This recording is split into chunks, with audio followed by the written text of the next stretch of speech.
한 주를 마감하는 토요일 아침입니다. 오늘 마가복음 6장 14절에서 29절까지의 말씀 함께 보겠습니다.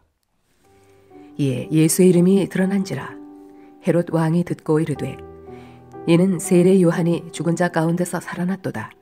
그러므로 이런 능력이 그 속에서 일어나느니라 하고 어떤 이는 그가 엘리야라 하고 또 어떤 이는 그가 선지자니 옛 선지자 중에 하나와 같다 하되 헤롯은 듣고 이르되 내가 목벤 요한 그가 살아났다 하더라. 전에 헤롯이 자기가 동생 빌립의 아내 헤로디아에게 장가든 고로 이 여자를 위하여 사람을 보내어 요한을 잡아 옥에 가두었으니 이는 요한이 헤롯에게 말하되 동생의 아내를 취한 것이 옳지 않다 하였음이라. 헤로디아가 요한을 원수로 여겨 죽이고자 하였으되 하지 못한 것은 헤롯이 요한을 의롭고 거룩한 사람으로 알고 두려워하여 보호하며 또 그의 말을 들을 때에 크게 번민을 하면서도 달갑게 들음이러라. 마침 기회가 좋은 날이 왔으니 곧 헤롯이 자기 생일에 대신들과 천부장들과 갈릴리의 귀인들로 더불어 잔치할세 헤로디아의 딸이 친히 들어와 춤을 추어 헤롯과 그와 함께 앉은 자들을 기쁘게 한지라. 왕이 그 소녀에게 이르되 무엇이든지 네가 원하는 것을 내게 구하라 내가 주리라 하고 또 맹세하기를 무엇이든지 네가 내게 구하면 내 나라의 절반까지라도 주리라 하거늘 그가 나가서 그 어머니에게 말하되 내가 무엇을 구하리이까. 그 어머니가 이르되 세례 요한의 머리를 구하라 하니 그가 곧 왕에게 급히 들어가 구하여 이르되 세례 요한의 머리를 소반에 얹어 곧 내게 주기를 원하옵나이다 하니 왕이 심히 근심하나 자기가 맹세한 것과 그 앉은 자들로 인하여 그를 거절할 수 없는지라. 왕이 곧 시위병 하나를 보내어 요한의 머리를 가져오라 명하니 그 사람이 나가 옥에서 요한을 목베어 그 머리를 소반에 얹어다가 소녀에게 주니 소녀가 이것을 그 어머니에게 주니라. 요한의 제자들이 듣고 와서 시체를 가져다가 장사하니라. 예수님의 공생의 사역이 점점 진행될수록 많은 사람들의 입에 예수님이 오르내리기 시작하였고 예수님의 소문도 점점 더 멀리까지 퍼져나갔습니다. 급기야 당시 예루살렘을 통치하던 헤롯 왕에게까지 주님의 이 이야기가 들어가게 되었는데요. 이 헤롯은 예수님이 출생하셨을 때 많은 어린아이들을 죽도록 한 그 헤롯 대왕이 아니라 그의 아들 헤롯 안티바스였습니다. 그는 자신의 이복 동생의 아내였던 헤로디아를 자신의 아내로 삼은 것을 세례 요한이 계속해서 지적을 하자 그 헤로디아는 딸 살루메를 통해서 눈에 가시와 같은 이 세례 요한의 머리를 가져오도록 하죠. 이로 인해서 안타깝게도 세례 요한은 이제 참수를 당하고 생을 마감합니다. 그런데 지금 예수님께서 열심히 사역을 하시자 사람들은 주님을 엘리야라고 이야기하는 사람도 있었고 어떤 사람은 선지자 중에 하나다라고 이야기를 하였습니다. 그러자 이 헤롯 안티바스는 혹시 자신이 그렇게 참수한 그 세례 요한이 다시 살아난 것이 아닌가라고 하면서 굉장히 불안해하고 있습니다. 마가는 지금 세례 요한이 세상을 떠난 지가 한참이 됐음에도 불구하고 그 안타까운 이야기를 그때 하지 않고 그것을 간직하고 있다가 마침내 이야기를 풀어놓고 있습니다. 그가 생각하기에 지금쯤이면 이제 세례 요한의 이야기를 풀어놓아도 될 것 같다라고 판단을 하여서 아마 이야기를 하고 있는 것 같은데요. 우리는 헤롯이 인간의 그 정에 이끌려서 한 사람의 생명을 해하는 그런 오늘 본문 말씀에 나타난 내용을 보면서 몇 가지 중요한 교훈을 얻을 수가 있습니다. 우리는 두 가지를 살펴볼 텐데요. 첫 번째로는 죄는 밝히 드러나는 것을 너무나 싫어하는 속성이 있다는 것을 오늘 본문 통해서 알아볼 수가 있습니다. 이러한 죄의 이 어두운 속성, 밝은데 드러나지 않으려고 하는 이런 속성은 헤롯과 헤로디아의 그 말과 행동을 통해서 아주 잘 나타나고 있죠. 그들은 죄에서 돌이키라는 그 세례 요한의 그 말에 대해서 몹시 불편해하였습니다. 그리고는 그에 대해서 적대적인 그런 반응을 보이게 되는데요.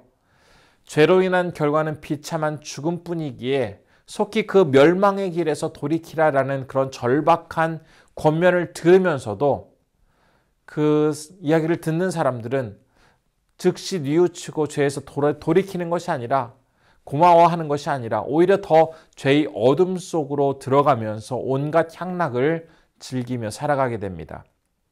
그러면서 온갖 욕구와 자신을 기쁘게 할 수 있는 것만을 찾아가면서 오히려 밝은 데서 어두운 데로 더 들어가면서 추악한 죄악의 실체를 아주 노골적으로 나타내 보이게 되는데요. 그러면서 이 헤롯과 헤로디아는 바로 세례 요한을 증오하며 그를 죽이려고 하는 마음까지 갖게 되었습니다. 어두운 세상을 밝히 비추기 위해서 이 땅에 오신 예수님에 대해서 많은 사람들 역시 진리를 거부하죠. 죄를 일삼고자 하는 그 사람들, 그들은 어둠을 물리쳐 주시려고 하는 그 예수님에 대해서 감사하다고 받아들이며 주님의 그 말에 순종하는 것이 아니라 오히려 주님이 하시는 그 말씀에 대해서 반감을 갖고 그분을 조롱하고 욕하고 심지어는 죽이려고 하는 그런 마음까지 갖게 되었습니다. 자신들은 철저히 죄의 노예로 살아가고 있음에도 불구하고 주님께서 그곳에서 돌이킬 수 있는 그런 말씀을 전하고 계심에도 그 말씀에 귀를 기울이지 않고 처참한 생활을 계속해 가고 있는 그 죄악의 어두운 그런 그림자 속에 있는 많은 사람들의 모습을 보면서 주님은 너무나 안타까워 하셨습니다. 우리는 이러한 죄의 속성을 분명히 이해해야겠습니다. 이 죄에 대한 속성을 이해하는 가운데 이제 세상 속에 들어가서 우리가 빛과 소금으로 살아가게 될 때 결코 이 세상은 우리가 빛을 비추려고 할 때 또한 소금처럼 부패하는 것을 방지하려고 할 때 그것을 활용하지 않고 어떻게 해서라도 그것을 불편해하고 그것에 대해 반감을 나타내는 경우가 더 많다라는 것입니다. 그러나 어떤 어려움과 고통이 따른다 할지라도 우리에 대해서 빛과 소금의 역할을 감당하지 못하는 그러한 여러 가지 상황이 벌어진다 할지라도 주님과 신실한 믿음의 선배들이 보여주었던 모습처럼 죄에 빠져 살아가는 그 삶의 최후가 얼마나 비참한지에 대해서 그 사람들에게 분명히 이야기함으로써 그들에게는 이 죽음의 길에서 속히 방향을 돌이켜서 생명의 길로 나올 수 있는 그러한 복음 전파를 꾸준히 해야 하는 것이 바로 우리의 사명인 것입니다. 다음으로 오늘 본문 말씀을 통해서 우리가 배울 수 있는 또 하나의 교훈은요. 세례 요한의 죽음을 통해서 예수님께서 앞으로 어떻게 죽음을 맞이하실 것인지에 대한 짐작을 할 수가 있습니다.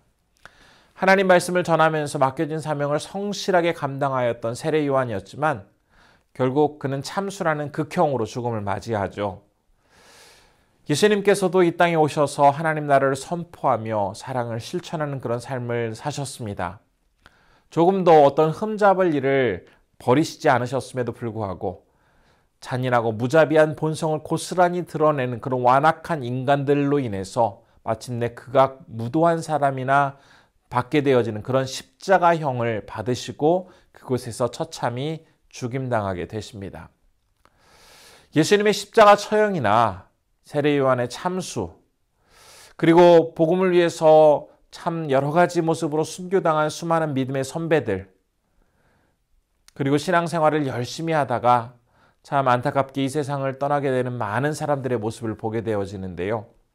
참 인간적인 생각으로는 무척 아쉽기도 하고 참 많이 슬프기도 하지만 그들은 우리 예수님의 모습과 예수님의 그 죽음의 모습과 가장 가까운 모습으로 이 세상을 떠난 사람들입니다. 그렇기에 하나님이 주시는 그런 위로와 평강과 상급이 얼마나 클까요? 우리는 감히 아무나 그런 삶을 살아갈 수 없다는 것을 기억하면서 그런 삶을 살아가신 분들을 더욱더 마음속에 깊이 존경하며 우리 또한 그렇게 당장 따라가지는 못한다 할지라도 그렇게 되기를 힘쓰는 모습은 우리에게는 반드시 필요합니다. 마가는 예수님의 이야기를 기록하다가 갑자기 헤롯의 이야기를 꺼내면서 그에 의해서 무참히 참수당한 세례 요한에 대해서 오늘 본문 말씀 속에서 전하고 있습니다. 그의 이야기를 통해서 죄가 얼마나 추악하고 음침하고 더러운지 그 죄의 속성에 대해서 이 헤로디아의 말과 행동을 통해서 우선 보여주었고요. 특별히 그 가운데 제가 밝히 드러내려고 하는 그런 속성에 대해서 아주 철저히 발악하며 저항하려고 하는 그런 죄의 속성이 있기에 그러한 죄의 속성에 대해서 빛 대신 예수 그리스도로 말미암아 철저히 성령의 능력 안에서 담대히 죄를 물리쳐야 한다는 것을 오늘 말씀을 통해서 우리가 우선 배울 수 있겠고요. 또 다른 하나는 이 죄는 끊임없이 우리를 속이고 유혹하는데요. 한 번 정도는 괜찮으니 해보라는 그런 죄의 유혹, 이런 작은 일은 해도 다른 사람들이 모르니 그냥 해도 된다라는 그런 속임, 온갖 가멀이설로 우리를 죄의 늪에 발을 디디도록 하려고 하는 그런 죄의 유혹 앞에서 우리는 단호하게 그것을 끊어내고 그것과 싸우도록 해야 할 것입니다. 왜냐하면 죄에 빠졌을 때의 그 결과가 너무나 비참하기에 우리는 단호하게 죄와 맞서도록 해야 할 것입니다. 또한 우리를 죽음으로 이르게 하는 그 죄의 늪에서 구원하시기 위해서 이 땅에 오신 그 예수 그리스도, 그분께서는 우리를 구원하시기 위해서 모진 고통을 당하시면서 십자가에 죽으심으로써 이제는 우리가 당당하게 죄를 이기고 영원한 생명을 누리며 살아갈 수 있는 승리의 사람이 될 수 있도록 해주셨습니다. 이런 주님의 고통과 주님의 수고가 결국 우리에게 참된 평안과 기쁨을 가져다 주셨다라는 사실을 기억하면서 오늘 하루 지낼 때에 죄를 죄로 분명히 인식하고 죄악된 길에서 단호하게 돌이켜서 빛의 자녀로 살아감으로써 우리의 온전한 믿음으로 나에게 주어진 그 사명을 끝까지 감당함으로써 주님께만 온전히 영광 돌리시는 우리 성도님들 되시기를 진심으로 바라봅니다. 기도하겠습니다. 하나님께서 우리에게 맡겨주신 그 사명을 분명히 기억하게 하시고 더럽고 추악하고 어두운 그 죄악된 길에서 돌이켜 빛 대신 주님만을 바라보며 승리하며 나아갈 수 있도록 인도해달라고 기도해 주시고요. 두 번째로는 우리 필리핀의 정성호 김선자 선교사님, 아들이신 정성만 목사님 미국에서 사역하시는데요. 건강하게 사역 잘 감당하실 수 있도록 우리 정성만 목사님을 위해서도 기도해 주시기 바랍니다. 기도하겠습니다.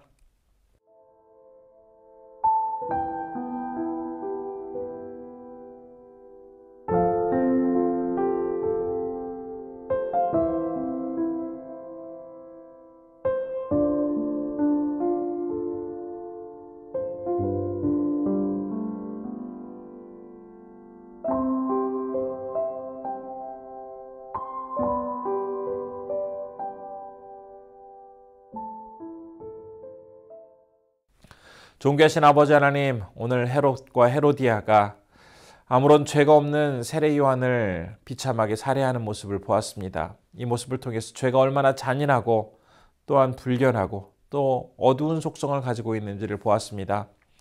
이 죄는 끊임없이 우리를 유혹하고 우리를 그 나락으로 떨어뜨리려고 합니다. 하나님, 그러나 빛 대신 주님께서 우리를 구원하시기 위해 이 땅에 오셨으니 승리자 되신 예수 그리스도를 힘입어서 그 죄에서 단호하게 물리쳐서 오직 주님 안에서 참된 기쁨을 경험할 수 있도록 주님 붙잡아 주옵소서.